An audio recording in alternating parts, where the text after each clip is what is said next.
Assalamualaikum warahmatullahi wabarakatuh. Perkenalkan kami dari kelompok 6 akan diskusikan perihal pertanyaan yang telah Bu Firda tugaskan kepada kami. Saya sendiri Vita Safia Ovilana dan ada teman saya Aulia Nurul Kisti, kemudian ada Hana Salsabila, ada Mia Tukabah, dan yang terakhir ada Intan Nurfita.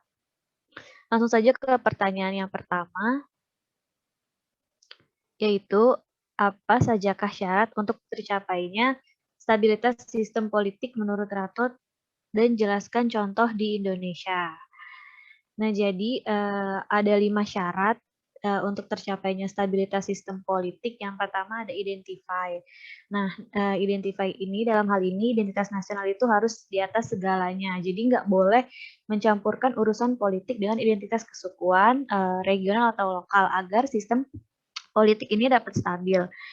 Jadi contohnya di Indonesia ini kayak kita ini kan menganut demokrasi Pancasila ya. Dengan dianutnya demokrasi Pancasila di Indonesia itu menunjukkan bahwa eh, stabilitas politik di Indonesia itu harusnya bisa stabil karena demokrasi Pancasila ini kan berorientasi kepada Pancasila dan di Pancasila ini kan ada sila ketiga yang persatuan Indonesia dan itu harusnya bisa diterapkan karena kalau misalnya persatuan Indonesia itu bisa diterapkan, kita akan lebih mementingkan kepentingan nasional di atas kepentingan regional, lokal, atau kesukuan kita itu. Kemudian selanjutnya ada legitimasi. Nah, legitimasi ini masyarakat harus mengembangkan rasa kepuasan bahwa aturan negara saat ini adalah benar dan itu harus dipatuhi. Jadi sistem politik tanpa adanya legitimasi ini membutuhkan paksaan dalam jumlah besar untuk menjaganya agar tetap utuh dan berfungsi. Contohnya di Indonesia ini kan kita punya peraturan tertulis ya dalam perundang-undangan di mana bahwa masa jabatan presiden ini maksimal itu 2 periode dan satu periodenya ini dijabat selama 5 tahun. Jadi aturan tersebut itu harus dipatuhi oleh seluruh elemen masyarakat tanpa ada terkecuali, termasuk pejabat ataupun partai politik yang mengusung capres tersebut agar legitimasi sistem politik tercapai dan politik itu dapat stabil. Kemudian ada penetrasi. Nah, penetrasi ini penekanan pengaruh oleh seorang kepala daerah atau pimpinan politik terhadap segala sumber daya dengan tujuan untuk menjaga kekuasaan yang dipegangnya. Contohnya, di Indonesia itu kalau misalnya ada demo atau ada kerusuhan atau ada masalah apapun yang berujung ricuh itu harus ditekan oleh polisi atau militer dan dibawa ke dalam penegakan otoritas nasional. Terus ada partisipasi. Nah, partisipasi ini diperlukan dalam proses pembuatan kebijakan negara. Jadi tanpa adanya partisipasi dari seluruh lapisan masyarakat, maka kebijakan ini tidak berjalan secara efektif dan sistem politik ini tidak stabil. Contohnya di Indonesia itu masyarakat perlu berpartisipasi dalam hal pemilihan, baik pemilihan kepala daerah, kepala negara, ataupun pejabat-pejabat politik lainnya yang dilalui melalui proses pemilu atau pilkada untuk memilih pemimpin yang berkualitas yang dapat menciptakan stabilitas politik. Dan yang terakhir ada distribusi. Nah, distribusi ini seperti masalah yang berkaitan dengan pembagian kekuasaan dalam sebuah negara. Nah, contohnya di Indonesia ini kan kita menganut beberapa pembagian ya kayak pembagian kekuasaan contohnya ada kekuasaan oleh pemerintah pusat, ada kekuasaan oleh pemerintah daerah. Nah, ada juga pembagian secara eksekutif, pembagian tugas secara eksekutif, legislatif, yudikatif. Itu aja penjelasan dari nomor 1. Mungkin ada pertanyaan atau tanggapan atau yang ingin menambahi, silahkan.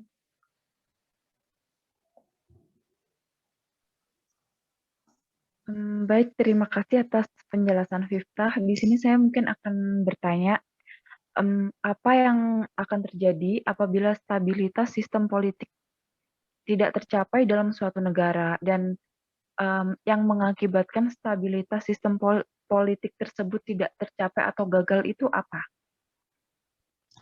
Uh, Makasih pertanyaan Intan. Jadi yang mengakibatkan sistem politik, yang akan terjadi jika sistem politiknya ini nggak tercapai, ya banyak terjadi konflik ya, baik itu konflik uh, antar partai politik, konflik ideologi, konflik internal internal atau eksternal.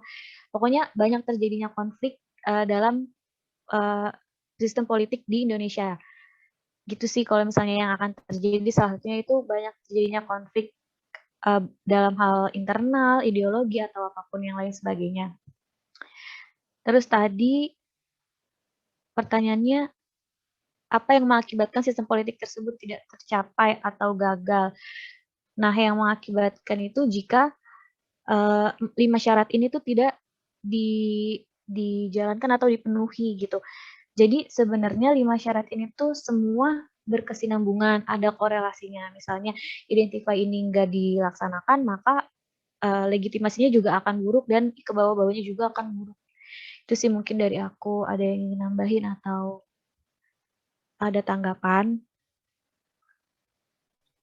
Uh, saya mau menanggapi juga ingin setuju dengan yang jawaban dari Viftah tadi, bahwasannya dari kelima syarat itu memang harus terpenuhi dan mereka itu saling mempengaruhi satu sama lain gitu. Contohnya itu kalau misalkan yang sudah terjadi di Indonesia itu kan ada gerakan separatisme ya saat Papua Nugini terdahulu. Terus juga konteks yang sekarang itu dari gerakan-gerakan atau konflik-konflik yang terjadi di Papua antara Papua dengan pemerintah.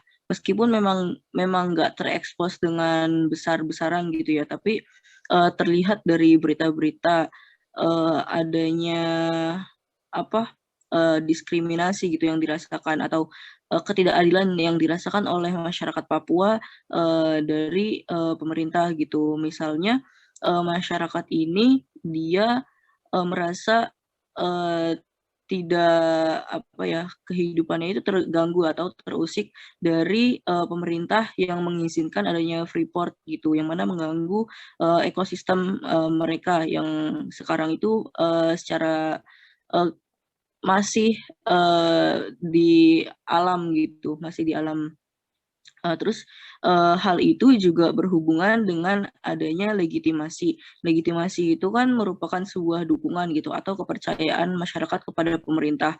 Makanya kenapa dengan tidak adanya ketidakpercayaan ini gitu, maka kepercayaan masyarakat kepada pemerintah itu juga akhirnya terganggu, yang mana nanti itu juga ikut mengganggu kestabilan negara gitu. Makanya ada beberapa kasus-kasus yang separatisme gitu di sana. Itu juga yang akhirnya coba diredam oleh pemerintah dengan penetrasi tadi gitu ya. Pemerintah menjaga kestabilan negara agar tidak ada gerakan separatisme atau konflik-konflik lainnya dengan cara penetrasi tadi gitu, dengan menaruh kekuasaan atau menaruh kekuasaan agar kestabilan itu terjaga gitu. Sekian dari saya. Terima kasih. Makasih Kisti buat tambahan jawabannya. Selanjutnya, jika tidak ada tambahan lagi, langsung saja saya lanjut ke nomor 2 yang akan dijelaskan oleh Hana. Silakan Hana. Iya, terima kasih Vifta. Saya akan jawab nomor 2. Nomor 2 itu pertanyaannya, mengapa stabilitas politik perlu dicapai? Sebelum menjawab pertanyaan itu, kita perlu mengetahui apa itu stabilitas politik. Stabilitas sendiri itu artinya suatu kondisi di mana tidak adanya perubahan yang mendasar atau kacau di dalam suatu sistem politik, atau perubahan yang terjadi berada pada batas-batas yang telah ditentukan. Sedangkan politik sendiri itu memiliki dua definisi. Yang pertama, pandangan yang mengaitkan politik dengan negara. Yang kedua, pandangan yang mengaitkan politik dengan kekuasaan, otoritas, atau dengan konflik.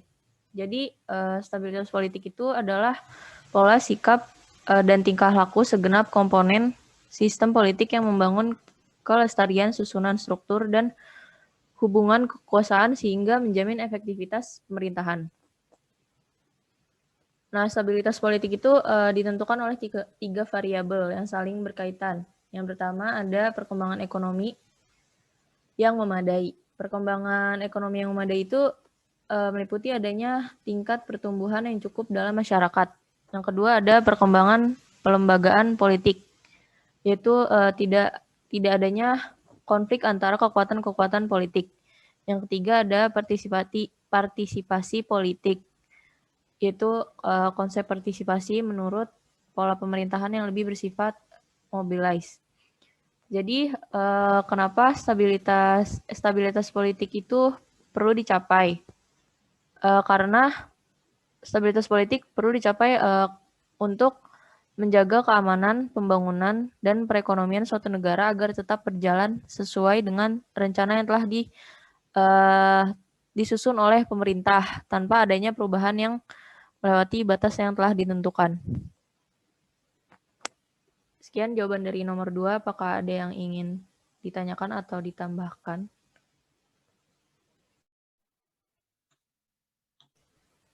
Jika tidak ada, bisa dilanjutkan mungkin.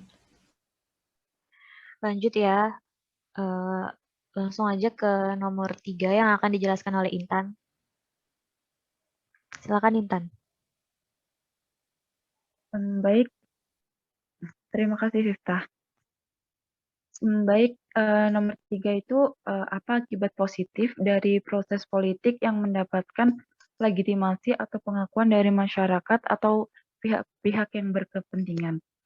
Jadi Surbakti menekankan bahwa legitimasi dalam suatu praktek kekuasaan politik itu sangat penting karena legitimasi itu berkaitan dengan keabsahan atau penerimaan masyarakat terhadap penguasa atau pihak yang memiliki otoritas.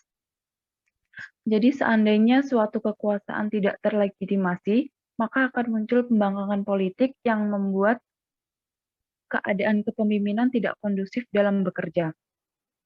Sedangkan menurut David Easton, legitimasi adalah keyakinan dari anggota masyarakat yang menaati dan menerima berbagai kebijakan yang dibuat dan haknya telah dipenuhi oleh penguasa rezim. Jadi dapat disimpulkan bahwa legitimasi itu merupakan sebuah konsep yang berkaitan antara pemimpin atau pemerintah dan masyarakat yang dipimpin. Menurut Hermawan, ada 3 cara untuk mendapatkan legitimasi dari masyarakat, yaitu yang pertama ada simbolis, yaitu legitimasi didapat dengan jalan memanipulasi moral, nilai-nilai, serta tradisi dalam masyarakat. Contohnya seperti upacara kenegaraan, parade tentara, atau pemberian penghargaan. Terus yang kedua ada material, yaitu legitimasi yang diperoleh dengan menjanjikan, memberikan, ataupun mewujudkan kesejahteraan masyarakat. Contohnya seperti usaha-usaha yang dilakukan untuk dapat memenuhi kebutuhan dasar masyarakat seperti pendidikan, kesehatan, dan lain sebagainya. Dan yang terakhir ada prosedural, yaitu legitimasi yang didapatkan melalui prosedur khusus yang tercantum dalam amanat konstitusi negara. Contohnya yaitu seperti penyelenggaraan pemilu.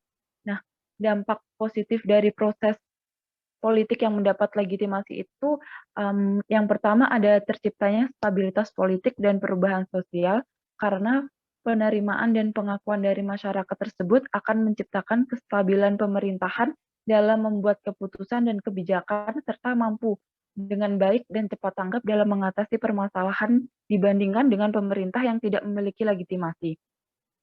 Terus selanjutnya dengan adanya legitimasi tersebut dapat memperluas bidang kesejahteraan atau meningkatkan kualitas kesejahteraan karena masyarakat akan mendukung penuh dan akan ikut serta berpartisipasi dalam kebijakan-kebijakan atau aturan-aturan yang telah ditetapkan oleh pemerintah itu sendiri. Sekian jawaban dari saya. Apakah ada yang ingin menambahkan atau bertanya? Saya ingin menambahkan sedikit terkait tentang konsep legitimasi. Dari pertanyaan nomor 3, jadi pemikiran konsep legitimasi itu sebenarnya dikembangkan oleh Weber dalam perspektif teori modern yang menyatakan bahwa terdapat asumsi legitimasi itu harus memiliki hubungan dari ciri-ciri otoritatif hukum, perasaan, mengikat, atau kebenaran yang melekat pada sebuah tatanan negara. Jadi tatanan negara itu sebuah pemerintah atau negara dianggap sah jika memiliki hak-hak untuk memerintah. Menurut pandangan tersebut, hak dapat diterima sebagai keyakinan dalam kesesuaian dengan tatanan yang ada dalam pemerintahan. Jadi adanya standar objektif atau tatanan tersebut bersifat eksternal atau universal untuk menilai kebenaran yang didasarkan pada hukum alamiah, penelaran, atau sebuah prinsip transhistoris yang dijajarkan dengan adanya kekuasaan politik tersebut.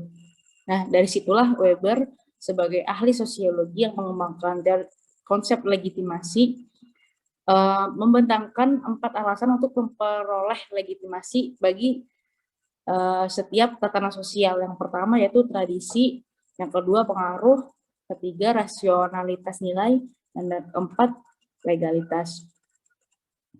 Konsep legitimasi politik tersebut berhubungan dengan bagaimana peran legitimasi dalam kehidupan sosial, khususnya pada terbentuk dan bertahannya wewenang. Jadi legitimasi itu termasuk dalam kewenangan dari konsep dalam kekuasaan politik. Dalam pengertian secara mendasar itu, legitimasi adalah tentang hubungan sosial tertentu yang dikukuhkan sebagai hal yang benar dan tepat secara moral dan budaya. Legitimasi adalah status atau kondisi yang terjadi ketika sistem nilai suatu entitas adalah sama dan sebangun dengan masyarakat. Legitimasi adalah proses yang mengarah ke sebuah organisasi yang dipandang sebagai sah dan memastikan bahwa organisasi beroperasi dengan berbatas dan norma-norma yang tergabung dalam masyarakat. Nah, tadi kan pertanyaan nomor 3 yaitu membahas tentang akibat positif dari proses politik yang mendapatkan legitimasi dari masyarakat atau pihak kepentingan. Jadi saya akan lanjut ke pertanyaan nomor 4, yaitu apa akibat negatif dari proses politik yang mendapatkan legitimasi atau pengakuan dari masyarakat atau pihak yang berkepentingan. Jadi nomor 4 yaitu saling berkesinambungan. Dari pertanyaan sebelumnya itu membahas tentang akibat positif, lalu akan saya lanjutkan dengan akibat negatif dari adanya proses politik yang dilegitimasi oleh pengakuan masyarakat atau pihak yang berkepentingan. Jadi akibat negatif dari legitimasi tersebut yaitu diantaranya yaitu masyarakat yang kurang berkepentingan itu kurang menjunjung tinggi asas demokrasi atau berkurangnya freedom of speech atau kebebasan berpendapat dari masyarakat. Kan negara Indonesia ini adalah negara demokrasi, di mana dalam sebuah negara demokrasi adanya elemen check and balance, di mana suatu kekuatan yang sedang berkuasa atau dalam proses politik ini memiliki keharusan untuk check or balance. Artinya dalam konteks ini warga negara, pers, serta aktor non negara atau yang berkepentingan lain ini memiliki peran sebagai berperan dalam proses suatu demokrasi negara, yaitu memberikan efek atau berpendapat dalam keseimbangan kehidupan proses politik. Nah, dikarenakan adanya legitimasi tersebut mendapat akibat negatif, yaitu terbatasnya freedom of speech atau kebebasan berpendapat, di mana itu adalah salah satu dari prinsip demokrasi negara kita, begitu. Nah, untuk mengetahui apakah legitimasi atau kekuasaan tersebut masih sehat, Indonesia sebelumnya harus menginternalisasi nilai-nilai secara universal yang kemudian dikembangkan untuk disesuaikan dengan keadaan antropologis, geografis, serta sosiologis dari warga negaranya. Sesuai dalam Undang-Undang Nomor 9 tentang Kemerdekaan menyampaikan pendapat di muka umum, pasal 1 tertuang bahwa kemerdekaan menyampaikan pendapat adalah hak setiap warga negara untuk menyampaikan pikiran dan lisan, tulisan dan sebaiknya secara bebas dan bertanggung jawab sesuai dengan ketentuan peraturan perundang-undangan yang berlaku. Jadi dari demokrasi ada junjung tingginya freedom of speech, yaitu kebebasan berpendapat dari segala aktor dalam negara demokrasi. Dengan adanya legitimasi tersebut, itu adalah mengurangi atau mensisihkan prinsip dari demokrasi tersebut untuk memberikan kebebasan pendapat terhadap orang-orang yang memiliki legitimasi atau orang-orang. Apakah ada yang ingin menambahkan atau ditanyakan dari nomor 4? Saya ingin menambahkan juga, sebenarnya ini nyambung juga sih sama pertanyaan yang Intan ya, mengenai dampak positif. Kalau misalkan kita melihat contohnya itu, tadi kan disebutkan oleh Intan bahwa salah satu dampak positif dari legitimasi itu terciptanya stabilitas politik dan perubahan sosial gitu. Jadi dengan adanya legitimasi ini kestabilan politik itu terjaga gitu kan. Nah, kalau misalkan kita melihat legitimasi sebagai sebuah dukungan gitu, dukungan masyarakat kepada pemerintah gitu. Dukungan ini kan salah satunya adalah bentuk dukungan itu salah satunya adalah dengan misal masyarakat itu dia menaati peraturan atau menaati kebijakan yang sudah ditetapkan oleh pemerintah. Nah, konteksnya sekarang itu adalah kita sekarang kan lagi kondisi pandemi gitu, di mana kebijakan-kebijakan yang dibuat pemerintah itu harus kita dukung gitu. Nah, itu yang dinamakan legitimasi. Kalau misalkan kita nggak memberikan legitimasi itu gitu, kita tidak mendukung atau kita tidak menerapkan apa yang sudah ditetapkan kebijakan itu gitu oleh pemerintah, maka salah satunya ya stabilitas politik itu dia nggak terjaga gitu. Misal contohnya itu kan kemarin sempat ada restrukturisasi di pemerintahan ya, karena inkonsisten dan inkompeten dari pemerintahan itu sendiri gitu. Nah, itu kan merupakan salah satu contoh adanya sedikit gangguan gitu dalam stabilitas politik. Karena kalau misalkan kesalahan dari pemerintah itu terus berlanjut gitu, maka bisa-bisa kepercayaan masyarakat kepada pemerintah itu semakin berkurang. Maka kalau misalkan itu terus terjadi, nanti kestabilan politik negara akhirnya juga akan runtuh gitu. Itu sih yang saya dapatkan gitu dari penjelasan Intan.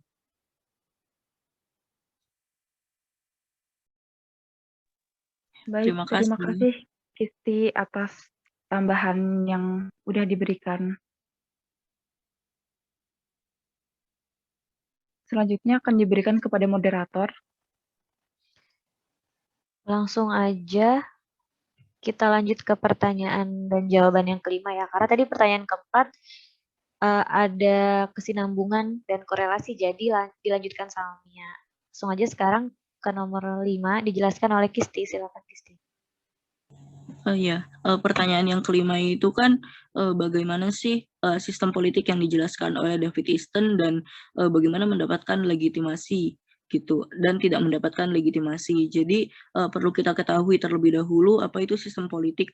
Jadi kalau kita misalkan dengan sistem biologi tubuh gitu ya. Sistem biologi tubuh itu kan terdiri dari sistem pernafasan, dari sistem pencernaan, dari sistem pendengaran gitu, yang mana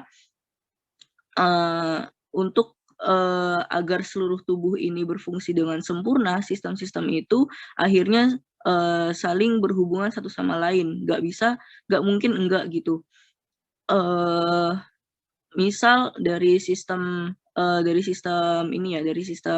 penciuman gitu. Misal kita mencium suatu makanan, maka respon yang didapatkan dari penciuman itu masuk ke otak, dan otak akhirnya memberikan sebuah respon kalau oh ini enak, baunya enak, dan nanti akan turun lagi gitu ke sistem pencernaan dari rasa enak itu lapar gitu. Nah kalau misalkan kita masukkan dalam sistem politik gitu, sistem-sistem di luar politik pun dia juga berpengaruh terhadap sistem politik itu. Nggak mungkin enggak. Yang pasti sistem kita misalkan tubuh itu sebagai sebuah negara, maka sistem-sistem yang ada itu misal sistem politik, sistem ekonomi, dan sistem lainnya itu pasti saling berkoordinasi atau berkomunikasi untuk bagaimana caranya agar tubuh ini bekerja dengan sempurna. Nah, seperti itu misalnya juga dalam sistem politik dan sistem ekonomi dan sebagainya. Nah, sistem politik yang disampaikan oleh David Easton itu dia menyampaikan bahwa ada siklus yang namanya input, konversi, dan output. Jadi input itu terdiri dari demand, tuntutan, dan juga support atau dukungan. Lalu demand atau support itu kemudian dikonversi. Kalau misalkan kita mempelajari tentang pengambilan keputusan gitu, ada proses namanya pencarian alternatif, kemudian assessment atau penilaian alternatif, lalu penetapan alternatif, lalu kebijakan gitu. Nah itu masuk dalam konversi yang kemudian outputnya adalah kita kenal sebagai kebijakan. Nah nanti saat kebijakan itu sudah diterapkan, maka pasti ada feedback gitu. Ada feedback dari kebijakan itu. Nah feedback itu kemudian nanti dia berputar lagi menjadi sebuah input yang lalu dia selalu siklus yang selalu berputar seperti itu gitu. Legitimasi akhirnya itu adalah masuk ke dalam sebuah dukungan atau support yang salah satunya adalah sebagai input gitu dari input tadi. Dukungan itu atau support itu merupakan secara definisi sempit adalah dukungan terhadap politik secara garis besar, dukungan terhadap pemerintah. Makanya dukungan ini dia diperlukan oleh pemerintah gitu untuk menjalankan roda bernegara. Makanya legitimasi ini akhirnya didapatkan oleh dari masyarakat untuk pemerintah agar bagaimana caranya pemerintah ini menjalankan